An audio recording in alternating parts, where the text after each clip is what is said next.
the world! One of the most dominant fighters in the history of mixed martial arts? In this video, we'll take a look at Jon Jones' early life, his rise to fame in the UFC, and his legacy as one of the greatest fighters of all times. Jon Jones, born on July 19, 1987, in Rochester, New York.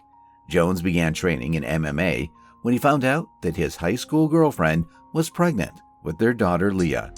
He realized that he wasn't making enough as a bouncer to support his family, and so he walked into the Bomb Squad training facility with the idea of making money as an MMA fighter.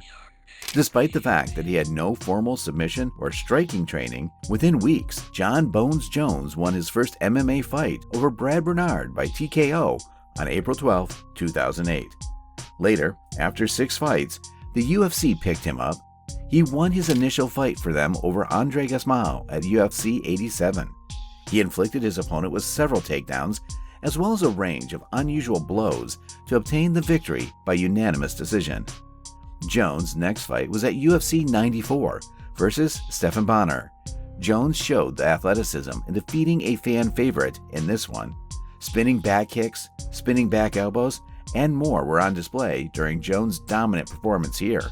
With the win, fans truly began to realize the talent they had in front of them. His third matchup came against a former heavyweight, Jake O'Brien, at UFC 100. Jones resisted the takedown attempts of this former wrestler well and succeeded in the second round to send a return punch which hit O'Brien in the head.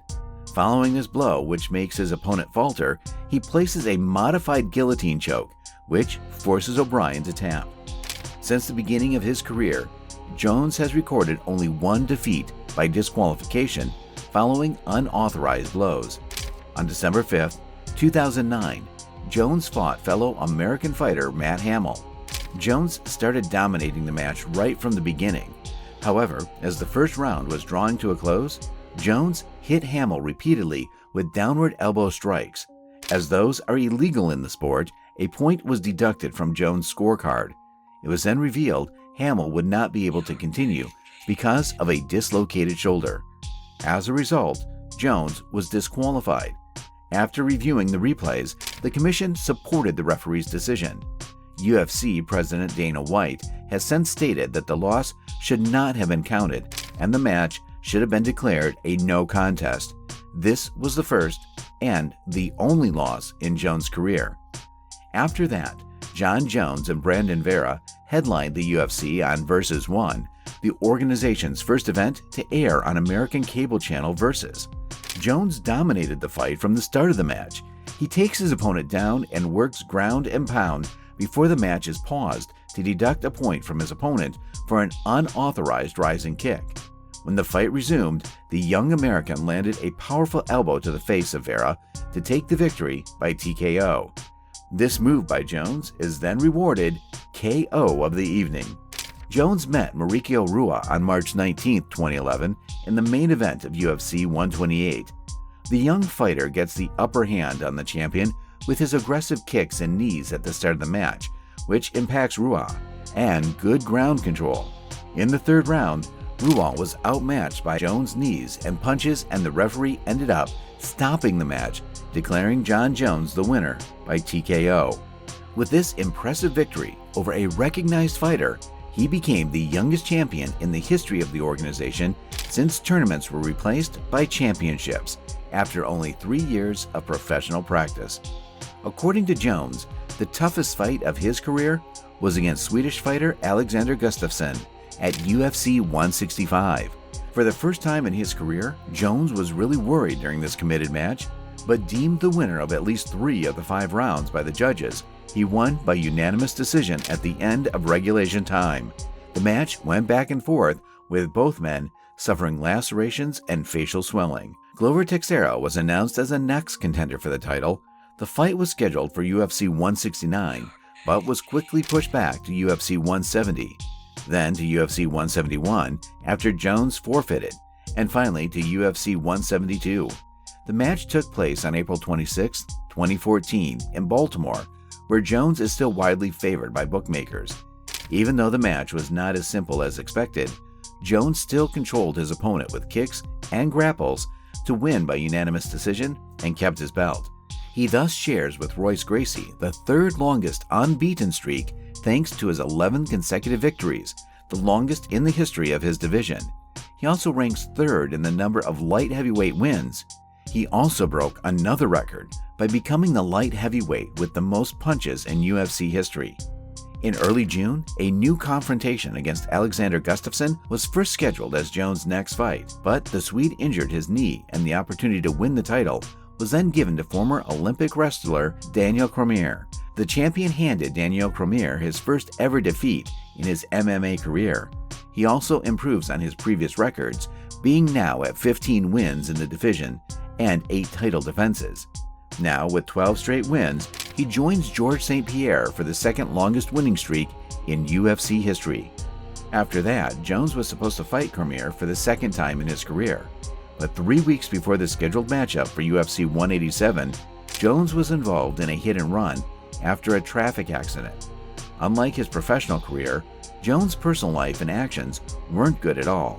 He was then pulled from the fight, stripped of his title, and suspended indefinitely by the UFC.